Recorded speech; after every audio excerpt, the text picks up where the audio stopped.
মাগরিবের আজানের সময় ঘরের দরজা জানালা ভুলেও খোলা রাখবেন না। যদি খোলা রাখেন তাহলে মারাত্মক কিছু ক্ষতি হবে। কি ক্ষতি হবে সেটা জানলে আপনি অবাক হয়ে যাবেন। মাগরিবের সময় দরজা জানলা বন্ধ করাকে অনেক সময় আমার দেশের মানুষ সামাজিক প্রথা বলে চালিয়ে দেয়। আসলে এটা সামাজিক প্রথা নয়। আমার দেশের মানুষের অবস্থা হচ্ছে, যেটা হাদিসের মধ্যে পাওয়া যায় সেটাকে বলা হয় সামাজিক প্রথা, আর যেটা সামাজিক প্রথা আসলে সেটাকে বলা হয় হাদিস থেকে নাকি এসেছে। এই ভুল ধারণা আপনাকে ভাঙতে হবে। প্রিয় ভাইয়েরা আমার, হযরত জাবের রাদিয়াল্লাহু তাআলা আনহু থেকে হাদিস এসেছে যে আল্লাহ রাসূল সাল্লাল্লাহু আলাইহি সাল্লাম বলেছেন, যখন আযান হয়ে যায় মাগরিবের সময়, যখন সন্ধ্যা ঘনিয়ে আসে, ইন্নামা শাইতানু ইয়ানতাশিরু ইনদামা, তখন শয়তান দৌড়াদৌড়ি শুরু করে দেয় মাগরিবের আযানের সময়। বুঝতে পারছেন? মানে শয়তান যখন আযানের ধ্বনি শুনে, আল্লাহু আকবার ধ্বনি যখন তার কর্ণকুহরে পৌঁছায়, সে তখন স্থির থাকতে পারে না। যতক্ষণ আযান চলে ততক্ষণ পর্যন্ত সে এক দৌড় মারে, যতক্ষণ পর্যন্ত আযান শেষ না হয় ততক্ষণ পর্যন্ত সে দৌড়াতে থাকে। আপনার ঘরের দরজা জানলা যদি অফ না করেন, তাহলে হাদিস শরীফের মধ্যে এসেছে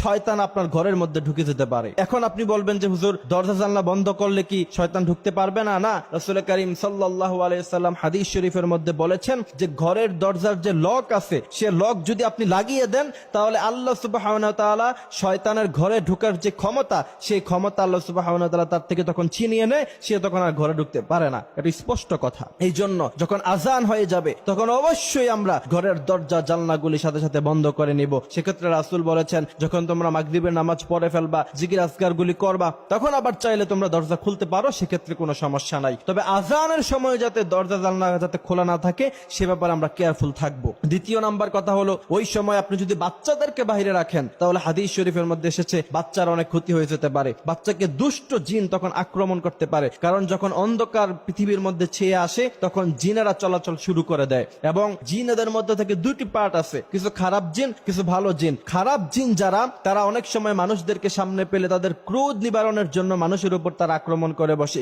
সেক্ষেত্রে সবচেয়ে বেশি ভিকটিম হচ্ছে ছোট বাচ্চারা। বুঝতে পারছেন? এই জন্য মাগরিবের আযানের আগে আগে বাচ্চাদেরকে ঘরে ঢুকিয়ে ফেলবেন। বাচ্চাদেরকে বাইরে রাখার কোনো অপশনই নাই, বারান্দায়ও রাখবেন না, ঘরে ঢুকিয়ে ফেলবেন। এবং যখন সন্ধ্যা ঘনিয়ে আসবে, তখন রাসূলের শিখানো আয়াত, আল্লাহ রাসূল সাল্লাল্লাহু আলাইহি সাল্লাম সব সময় তিনি বলতেন, তোমরা আয়াতুল কুরসি পরে ফু দিয়ে তোমরা তোমাদের শরীরটাকে বন্ধ করে রাখো। আল্লাহু লা ইলাহা ইল্লা হুয়াল হাইয়ুল কাইয়্যুম লা তাখুযুহু সিনাতু ওয়া লা নাওম, এই পুরো আয়াতুল কুরসিটা পরে আপনার বাচ্চাকে আপনি ফু দিয়ে রাখবেন। তাহলে ইনশাআল্লাহ রাত যতই গভীর হয়ে যাক, যত ঝামেলাই হয়ে যাক, কোনো জিন শয়তান আপনার বাচ্চাকে আক্রমণ করতে পারবে না। এই বিষয়গুলি আমরা খেয়াল রাখবো। এবং আল্লাহ রাসূল সাল্লাল্লাহু আলাইহি সাল্লাম বলেছেন, যেই ঘরের মধ্যে সবসময় সূরাতুল বাকারা তিলাওয়াত করা হয়, সেই ঘরে কখনো দুষ্ট জিন শয়তান আক্রমণ করতে পারে না। এই জন্য আপনাদের যাদের কাছে মনে হয় যে জিন শয়তান আপনাদের পরিবারের ক্ষতি করতেছে অথবা শয়তান ঢুকে পড়েছে, এমন যদি আপনাদের কাছে